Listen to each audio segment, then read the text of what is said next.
Listen, I wanna bring another message, but this message is about sexual connections and why when you have sex or fornicate before you get married, why it's demonic and why you should not be doing it at all. We wasn't taught this, but you can, go into a celibate position and cleanse away from these sex demons, which demons love sex because they know that defiles women bodies. You're going against the almighty rules when you give a man your body before marriage, or you give a man, your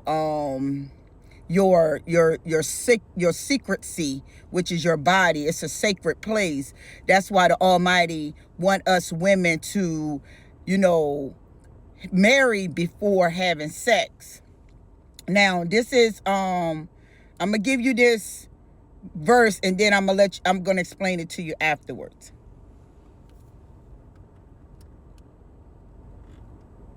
Genesis 34.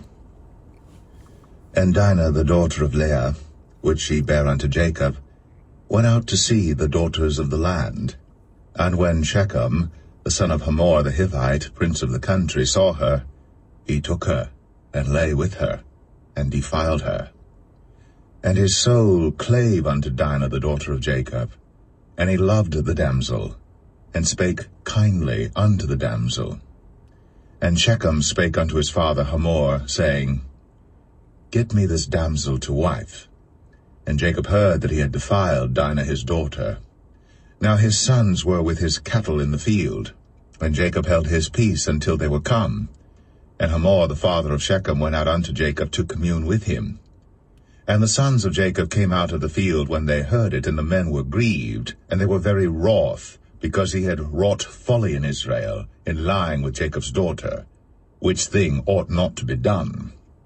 And Hamor communed with them, saying, Now, first of all, when you are an Israelite and that's your bloodline, we tend to go out here because our spiritual history has been rearranged in so many different ways. There are different gods out here, and those gods are demons. And the god of those demons is the devil. And the devil is very tricky. The devil is very crafty. The devil is very cunning. And when you manifest sin, which we all have, you end up following other gods, meaning sexual demons, lying demons, jealous demons, envious demons of that nature. But right now I'm talking about sex demons. Fornication is a sexual demon because you're going to give your body away before marriage. And Paul speaks on it. Galatians 5:17. For the flesh lusteth against the spirit, and the spirit against the flesh. And these are contrary the one to the other, so that ye cannot do the things ye would. So when you're following the flesh, you're following the gods of this world, meaning Satan and his demons.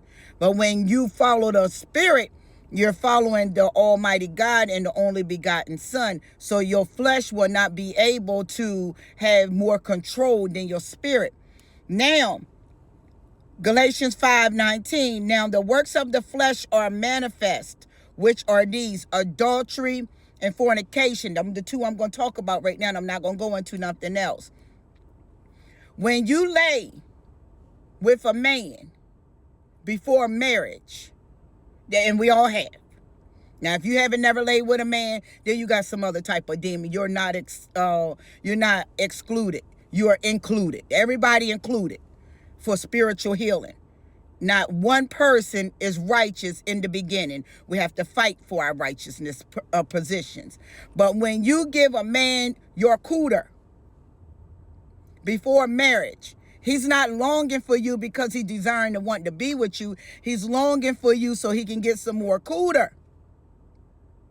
And if your cooter ain't all that, he gonna go find somebody else. That's why you got serial cheaters, because they can't control They don't have self-control because they have a stronghold connected to them. So when y'all women in these relationships crying, he cheated on me with that woman over there, he cheated me with that woman over here, she cheated on me with that man over there, she cheated on me with that man over there.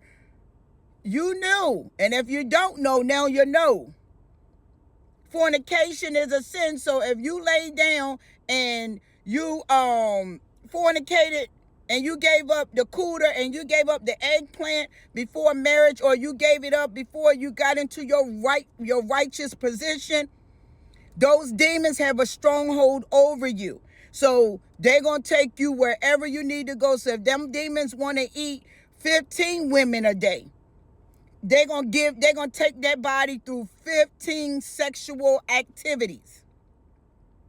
And then they're going to put you in competition, trying to be something you're not as well. That's why it's best to know the word of God. It's best to understand. Sexual activities come in many different portals. It's not one sex different than the next sex. Sex is sex. Sex is a defiling, demonic force that is manifested by demons. Some people end up being driven into sex from molestation, somebody introducing them to porn, they watching it on internet, or they see their parents, or they see these type of activities in their environment. Those demons manifests. Like when you see, you're interested, it activates the flesh. That's why the Almighty only begotten Son say, if one eye is sinful, pluck it out, meaning learn how to look away, learn how to not be so engaged in it. Look away, deny it. Don't watch it where it start making you hypnotized. Now you want to try it. Now you're activating the flesh. We all have. But just know your sex is not what keeps a man nor a woman. It keeps the demons from going. It keeps the demons going. It keeps the flesh activated. So I'm just telling you all, don't think your sex keeps that man or that woman. It keeps them demons keep them demons going. So, and growing. It keeps them going and growing. So they're going to be serial cheaters, serial liars. Then the manipulation going to come through. Then everything going to come through. Then they're going to want to indulge in deeper sexual activities. So just know, while y'all over here fighting over this man or fighting over that woman, you're fighting over demons. You a demon. Because your demon have been manifested. So a demon's fighting over demons, and they got humanity in a chaotic state, mad at each other, lying on each other, behind each other back, talking, in competition, exaggeration. Because demons exaggerate, and if they exaggerate and they still hook to you, you're going to exaggerate. You're going to make yourself feel like you got to do what you got to do to feel wanted. You're going to tell people this type of story. You're going to tell a group that type of story, until all the stories come together. Now you in the middle because you got something to explain, because you allow these demons to bring chaos amongst different people. So just know, your cooter, your eggplant is not what keeps a man or a woman. It defiles you. It only keeps those demons going and growing. Remember that, okay? I see y'all later.